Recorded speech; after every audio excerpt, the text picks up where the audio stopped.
गांव धर्मपुर, जहां सुबह सूरज की पहली किरण खेतों पर पड़ते ही जैसे पूरी धरती सुनहरी हो उठती थी। जहां लोग अमीर नहीं थे, लेकिन दिल से बहुत अमीर थे। हर गली में अपनापन था, हर घर में सादगी थी और हर इंसान के चेहरे पर सच्चाई साफ दिखती थी। लेकिन इसी गांव में एक ऐसा आदमी भी रहता था जिसके पास सब कुछ था, पर दिल नहीं था। उसका नाम था रघुवीर सिंह। रघुवीर गांव का सबसे अमीर आदमी था। उसके पास सैकड़ों बीघा जमीन, बड़े बड़े गोदाम, ट्रैक्टर, मजदूर और सबसे बड़ी चीज पैसे का घमंड। लोग उसे सामने से रघुवीर मालिक कहते थे, लेकिन पीठ पीछे पत्थर दिल इंसान। रघुवीर हमेशा ऐसा नहीं था। एक समय था जब वो भी गरीब था। उसके पिता एक छोटे किसान थे। एक दिन सूखा पड़ा, फसल बर्बाद हो गई। रघुवीर के पिता एक साहूकार के पास गए। थोड़ा वक्त दे दो, हम पैसे लौटा देंगे। गरीब आदमी का वादा हवा जैसा होता है। और उसने उनकी जमीन छीन ली। उस दिन रघुवीर ने अपने पिता को रोते देखा और उसी दिन उसने कसम खाई, मैं इतना अमीर बनूंगा कि कोई मुझे कमजोर न समझ सके। लेकिन उसने अमीर बनने के साथ साथ दिल को भी कठोर बना लिया। आज वही रघुवीर गांव का सबसे ताकतवर आदमी बन चुका था। लेकिन फर्क ये था, जिस दर्द को उसने महसूस किया था, वही दर्द वो अब दूसरों को देने लगा। गांव में एक गरीब किसान था, मोहन। सीधा सादा मेहनती, लेकिन किस्मत उसका साथ नहीं देती थी। इस साल तेज बारिश ने उसकी पूरी फसल बर्बाद कर दी। घर में राशन खत्म, बच्चे भूखे। मजबूरी में वो रघुवीर के घर गया। मालिक, इस बार फसल खराब हो गई, थोड़ा वक्त दे दो। वक्त? तुम्हें पहले सोचना चाहिए था। मेरे बच्चे भूखे हैं मालिक, बस थोड़ा समय दे दो। मुझे तुम्हारे बच्चों से कोई मतलब नहीं। कल तक अगर पैसे नहीं मिलेंगे तो तुम्हारी जमीन मेरी। मालिक, रहम कर दो। मैं दया नहीं करता, मैं हिसाब करता हूँ। मोहन चुपचाप घर लौट आया। उसकी पत्नी सीता दरवाजे पर खड़ी थी। क्या हुआ? मालिक ने क्या कहा? कल तक पैसे नहीं दिए तो जमीन चली जाएगी। हम कहाँ जाएंगे?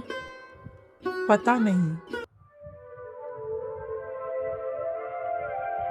रघुवीर का बेटा था विक्रम। वो अपने पिता से बिल्कुल अलग था। नरम दिल, समझदार, दर्द समझने वाला।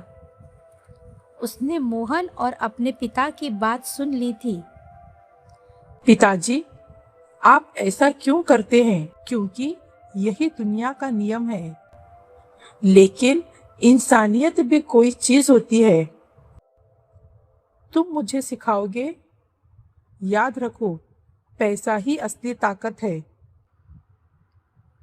लेकिन उसके दिल में दर्द भर गया। उस रात आसमान में बादल छा गए, हवा तेज चलने लगी, जैसे प्रकृति भी कह रही हो, अब वक्त बदलने वाला है। रघुवीर अपने कमरे में बैठा था, हाथ में पैसों की गड्डी, चेहरे पर घमंड। लेकिन उसे नहीं पता था, जिस दर्द को वो दूसरों को दे रहा है, उसी दर्द का हिसाब बहुत जल्द उससे लिया जाएगा। सुबह का वक्त था। मोहन पूरी रात सो नहीं पाया। उसकी आंखें सूजी हुई थी, दिल में डर और दिमाग में सिर्फ एक ही सवाल, अब क्या होगा? कुछ सोचो, हम अपनी जमीन कैसे बचाएंगे? मैंने हर जगह कोशिश कर ली, कोई भी पैसा देने को तैयार नहीं है। रघुवीर अपने आंगन में कुर्सी पर बैठा था।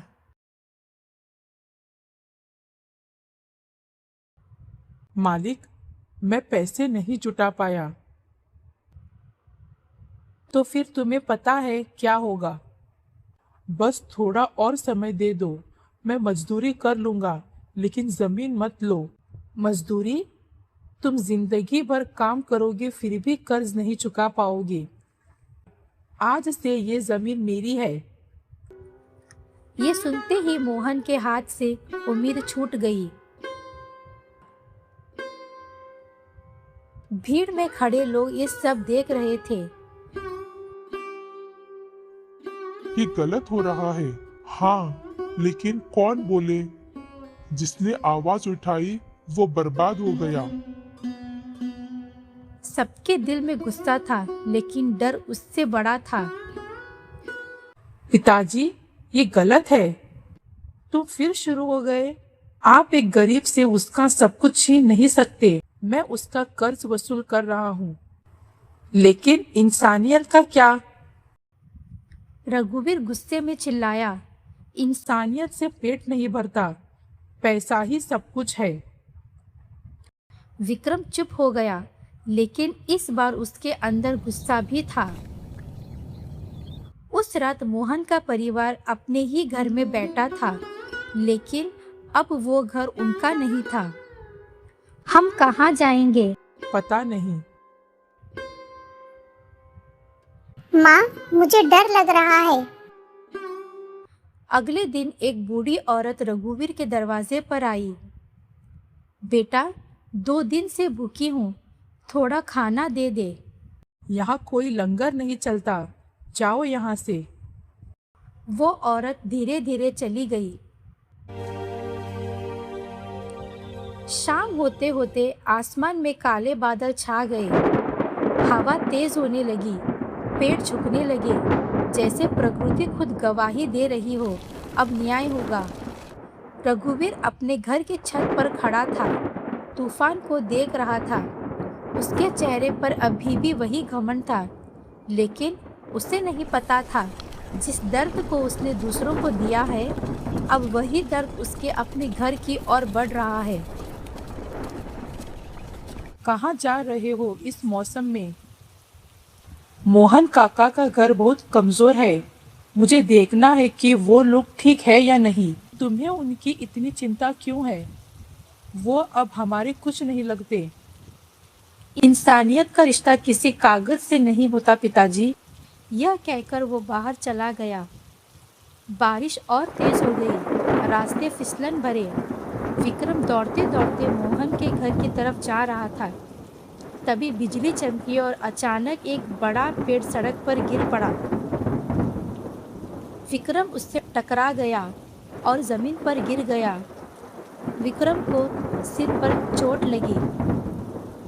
विक्रम चिल्लाता रहा, बचाओ, लेकिन तूफान की आवाज़ में उसकी चीख दब गई। उधर रघुवीर बेचैन हो रहा था। इतनी देर हो गई, अभी तक वापस क्यों नहीं आया? उसके मन में डर पैदा होने लगा। वो बाहर निकल पड़ा। रात का अंधेरा, बारिश, कीचड़। रघुवीर जोर जोर से चिल्लाने लगा, लेकिन कोई जवाब नहीं। थोड़ी दूर उसे कुछ दिखा। वो दौड़ा और जैसे ही पास पहुंचा उसकी सांसें रुक गई। जमीन पर पड़ा था विक्रम। नहीं, ये नहीं हो सकता। रघुवीर उससे तुरंत शहर के अस्पताल लेकर गया। इनकी हालत बहुत गंभीर है, तुरंत खून की जरूरत है। जो भी चाहिए मैं दूंगा, पैसा, सब कुछ। हमें पैसे नहीं चाहिए, सही ग्रुप का खून चाहिए। रघुवीर ने पूरे गांव में खबर भेजी, जिसका भी खून मैच करता हो आ जाओ, लेकिन कोई नहीं आया।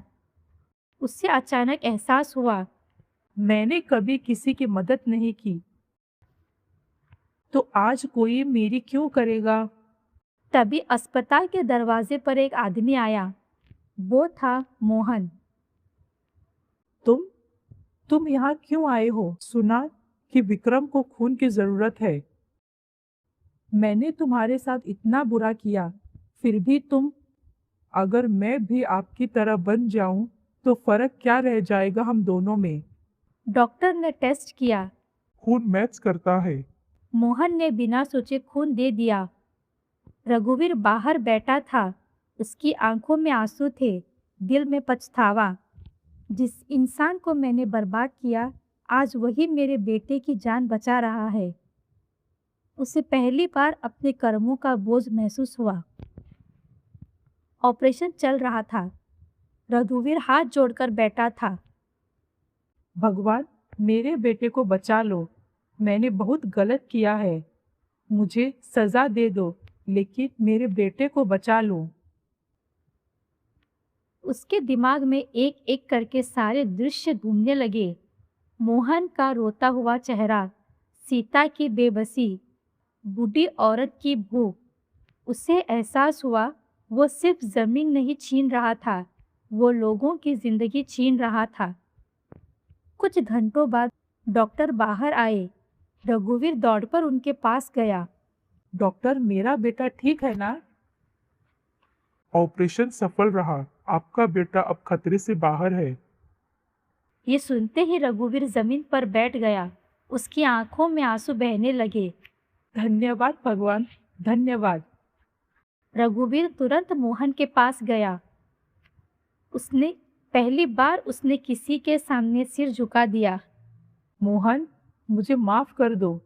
मैंने तुम्हारे साथ बहुत गलत किया। वो उसके पैरों में गिर गया। ये क्या कर रहे हैं मालिक? मैं मालिक कहलाने लायक नहीं हूँ।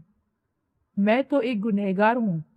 गलती हर इंसान से होती है, लेकिन जो उसे मान ले वही बड़ा होता है। कुछ दिनों बाद विक्रम पूरी तरह ठीक हो गया।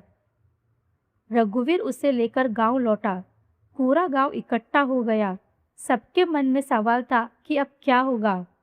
रघुवीर सबके सामने खड़ा हुआ, आंखों में पछतावा। मैंने आप सबके साथ बहुत गलत किया है। मैंने आपका हक छीना, आपका दर्द नहीं समझा। आज मैं अपने सारे गलत फैसले वापस लेता हूँ। मोहन, ये रही तुम्हारी जमीन। आज से ये फिर तुम्हारी है। भगवान आपका भला करे। जिन जिन लोगों से मैंने कर्ज लिया, आज से उनका कर्ज माफ। कुछ महीनों बाद गांव में बड़ा बदलाव आया। रघुवीर ने एक स्कूल बनवाया, एक अस्पताल बनवाया, गरीबों के लिए मुफ्त अनाज की व्यवस्था की, और सबसे बड़ी बात, उसने अपने घर का दरवाजा हमेशा के लिए खोल दिया। एक दिन विक्रम अपने पिता के पास आया। अब आप सच में अमीर बन गए हो पिताजी? नहीं बेटा, अब मैं इंसान बना हूँ। कर्मों का फल यही मिलता है, चाहे अच्छा हो या बुरा। पैसा सब कुछ नहीं होता, इंसानियत सबसे बड़ी दौलत है। अगर आपको यह कहानी पसंद आई हो तो लाइक करें, शेयर करें और चैनल को सब्सक्राइब करना ना भूलें। धन्यवाद।